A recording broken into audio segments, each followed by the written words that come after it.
Compaction increases the strength characteristics of soils, which increase the bearing capacity of foundations constructed over them. In the construction of highway embankments, earth dams, and many other engineering structures, loose soils must be compacted to increase their unit weights. Compaction mold Proctor rammer sieve No. 4 steel straight edge containers graduated cylinder tray and scoop oven.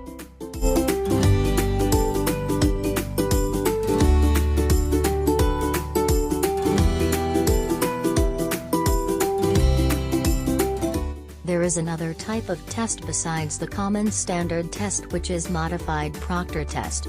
The differences between standard test and modified test of Proctor test is as shown.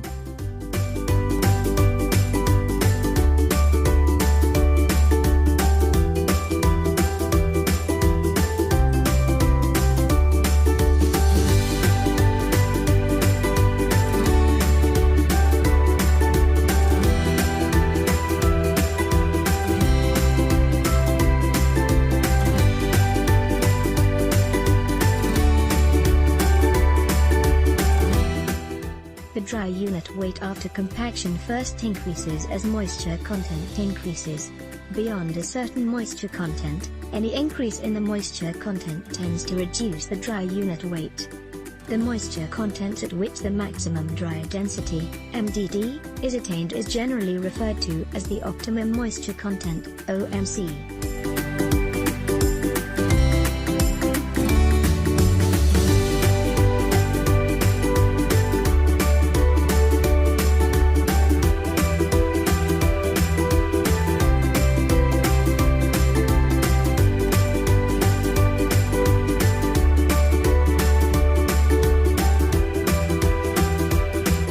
Pass enough of the prepared soil through the No. 4 sieve to yield approximately 6 to 7 pounds of No. 4 material.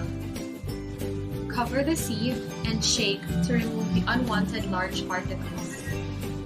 Place the prepared soil in a larger metal pan and add water accordingly.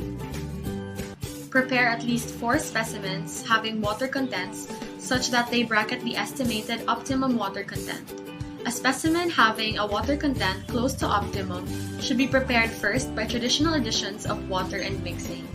Select water contents for the rest of the specimens to provide at least 2 specimens wet and 2 specimens dry of optimum and water contents varying by at least 2%. 2 water contents are necessary on the wet and dry side of optimum to accurately define the dry unit weight compaction curve. Some soils with very high optimum water content or a relatively flat compaction curve may require large water content increments to obtain a well-defined maximum dry unit weight. Water content increments should not exceed 4%. Compact the specimen in 3 layers. After compaction, each layer should be approximately equal in thickness. Prior to compaction, place the loose soil in the mold and spread into a layer of uniform thickness. Lightly tamp the soil prior to compaction until it is not fluffy or loose, using either the manual compaction rammer or a 2-inch diameter cylinder. Following compaction of each of the first 2 layers, any soil adjacent to the mold walls that has not been compacted or extends above the compacted surface shall be trimmed. For the 4-inch diameter mold, compact each layer with 25 blows.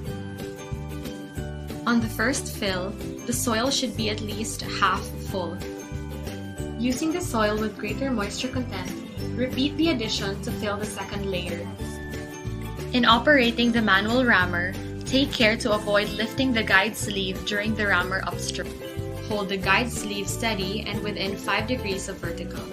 Apply the blows at a uniform rate of approximately 25 blows per minute, and in such a manner as to provide complete, uniform coverage of the specimen surface. For the last time, with soil of greater moisture content, repeat the addition of soil to fill the final layer.